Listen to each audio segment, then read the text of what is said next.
Hello guys, આજે આપણે બનાવશું મિક્સ કઠોળનું શાક. તો ચાલો જોઈ લઈએ કઈ રીતે બનાવવું છે. મેં સૌ પ્રથમ તેલ મૂકી દીધું છે.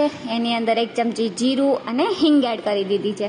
પછી આપણે એમાં એડ કરવાનું છે 1 ટમેટું, પછી 1 આદુ મરચાં લસણની પેસ્ટ એડ કરવાની છે. બસ થોડી વાર બધી વસ્તુને થવા દેવાનું છે. હવે કરશું આપણે એમાં મસાલા. તો 1 ચમચી હળદર પાવડર, 1 ચમચી લાલ મરચું પાવડર, 1 ચમચી ધાણા જીરું પાવડર અને મીઠું સ્વાદ અનુસાર.